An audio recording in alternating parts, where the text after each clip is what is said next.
This YouTube channel does not promote any violent, harmful, or illegal activities. All content provided by this channel is meant for an educational purpose only.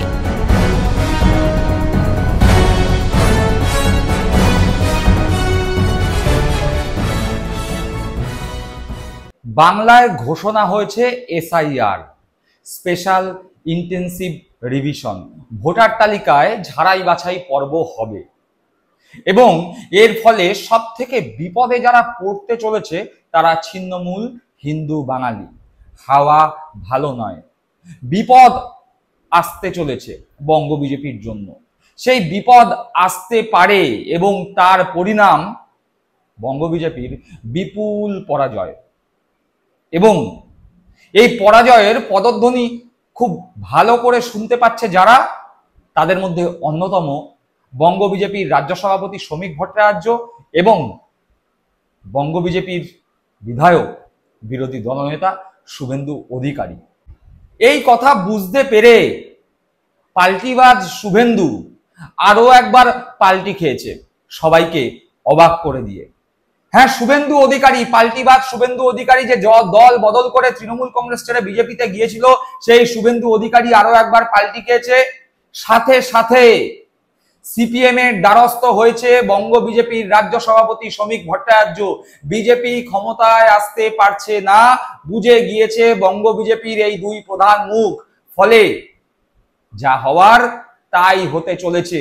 তাদের যে কার্যক্রম, তাদের যে বক্তব্য, সেই বক্তব্যের মধ্যে দিয়েই মোটামুটি ভাবে সরাসরি না হলেও প্রচ্ছন্নভাবে প্রকাশ পাচ্ছে বিজেপির অভ্যন্তরের ভীতি, ক্ষমতায় না আসতে পারার ভীতি, 50-এর বেশি আসন না পাওয়ার ভীতি।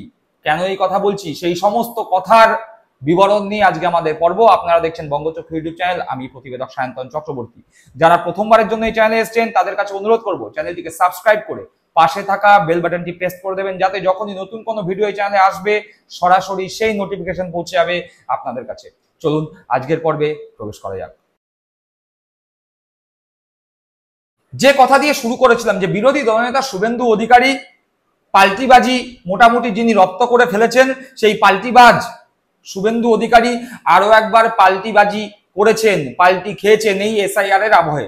এবং ঠিক তারপরেই বলা যায় শুভেন্দু অধিকারী পাল্টি খাওয়ার কিছুক্ষণের মধ্যেই শ্রমিক দ্বারস্থ হয়েছে সিপিএম এর কাছে।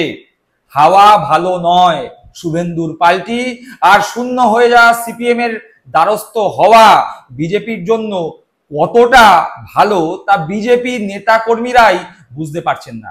কেন এই কথা বলছি, আপনারা জানেন যে শুভেন্দু অধিকারী বারংবার বলে এসছে এই বাংলায় দাঁড়িয়ে বিজেপির জেতার জন্য মুসলিম ভোট দরকার নেই। এই শুভেন্দু অধিকারী বলেছে মুসলিমদের ভোটে আমি জিতিনি। এই শুভেন্দু অধিকারী বলেছে নো নিড সংখ্যালঘু মোর্চা, जो हमारे साथ हम उनके साथ। সেই শুভেন্দু অধিকারী এখন বিপদ বুঝে এসআইআর এর আবহে পাল্টি খেয়েছেন। কিরকম পাল্টি সেটা তো দেখাবোই, কিন্তু শুভেন্দু অধিকারী এতদিন পর্যন্ত মুসলিমদের সম্পর্কে যে তার বিতৃষ্ণা, সেই বিতৃষ্ণা যেভাবে প্রকাশ করে এসেছেন বারবার, সেটি আগে দেখুন। আপনারাও বলেছেন সবকা সাথ সবকা বিকাশ, আর বলবো না, বলবো जो हमारे साथ हम उनका साथ, सबका साथ सबका विकास बंद करो, नो नीड সংখ্যালঘু মোর্চা। ওদের দলের যে কটা মুসলমান এমএলএ জিতে আসবে, বিজেপি সরকারে আসবে, চ্যাংদোলা করে তুলে রাস্তায় ফেলবো। দেখলাম শুভেন্দু অধিকারী সেই বক্তব্য, যেখানে মোটামুটি ভাবে বোঝাই যাচ্ছে শুভেন্দু অধিকারী বলে দিচ্ছেন যে বিজেপির জেতার জন্য মুসলিমদের ভোটের কোন রকম প্রয়োজন নেই।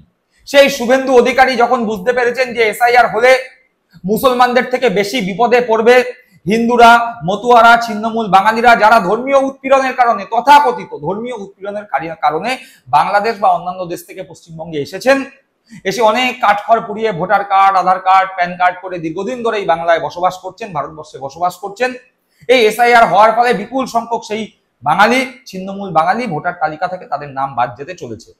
ফলে বিজেপির যে বিরাট একটা ভোট ব্যাংক এই ছিন্নমূল বাঙালিদের মধ্যে থেকে তৈরি হয়েছিল, মতুয়াদের মধ্যে তৈরি হয়েছিল, সেই ভোট ব্যাংক নড়ে চড়ে উঠেছে। পায়ের তলা থেকে মাটি সরে যাওয়ার আশঙ্কা। এবং শুভেন্দু অধিকারী বুঝতে পেরেছেন যে শুধুমাত্র হিন্দু মতুয়াদের ভোট ব্যাংকের ওপর ভরসা করে থাকলে ক্ষমতায় আসা তো দূরস্থ, 50টি আসনের গণ্ডিও পেরোনো সম্ভব না।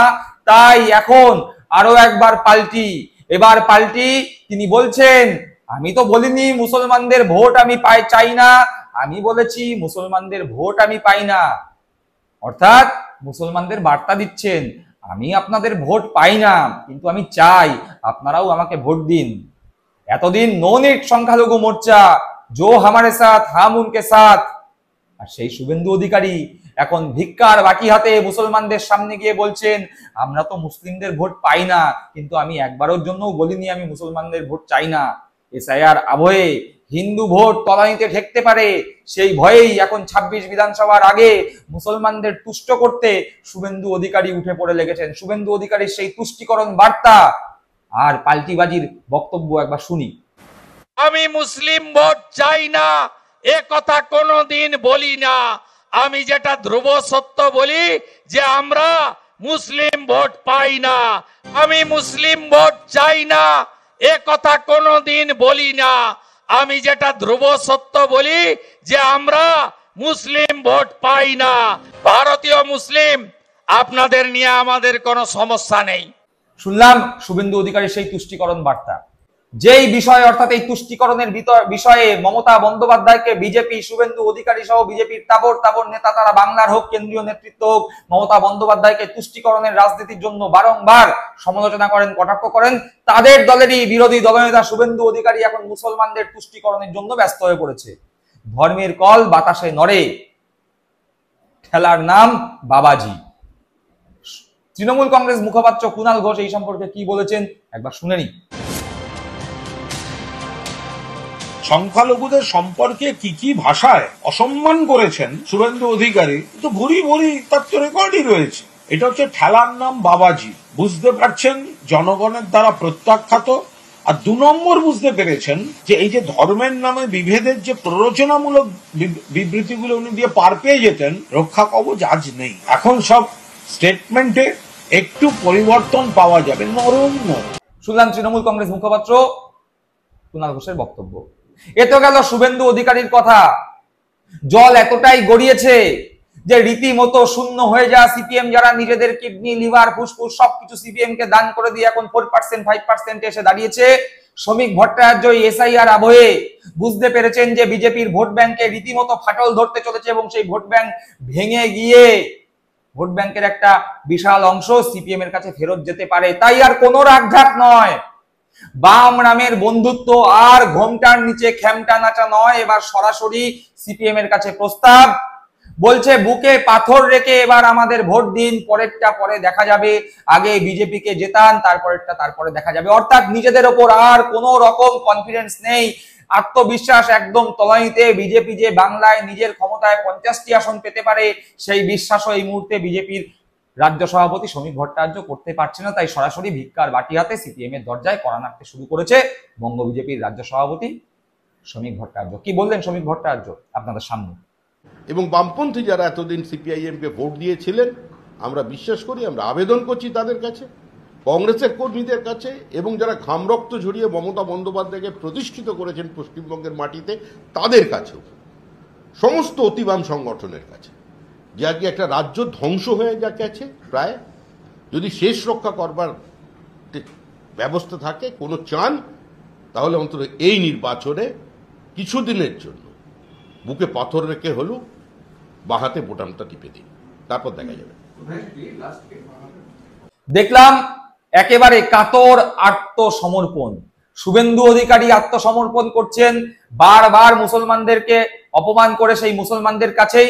আর শ্রমিক ভট্টাচার্য শূন্য হয়ে যাওয়া সিপিএম এর কাছে, শূন্য হয়ে যাওয়া কংগ্রেসের কাছে, যেই কংগ্রেস এবং সিপিএম বিজেপির ভয়ঙ্কর বিরোধী, বা বলা যায় যে বিজেপি এই কংগ্রেসকেই, কংগ্রেসের কেন্দ্রীয় নেতৃত্ব রাহুল গান্ধীকে প্রতিদিন প্রতিনিয়ত গালাগাল করছে, পাপ্পু বলছে, কটাক্ষ করছে, সোনিয়া গান্ধীকে বিদেশিনী বলে কটাক্ষ করছে।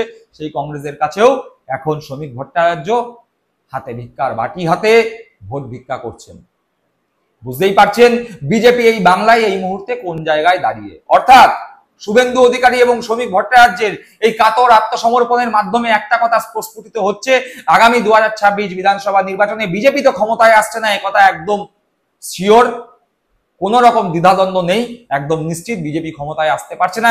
এবং সব থেকে বড় কথা, অভিষেক বন্দ্যোপাধ্যায় যেই কথা বারবার বলছে বিজেপিকে 50-এর মধ্যে আটকাবো, এই দুই নেতার যে আত্মসমর্পণ, যে কথাবার্তা, যে বডি ল্যাঙ্গুয়েজ, তার মাধ্যমে একটা কথা পরিষ্কার, বিজেপি হয়তো সত্যি 50-এর গণ্ডি পার করতে পারবে না।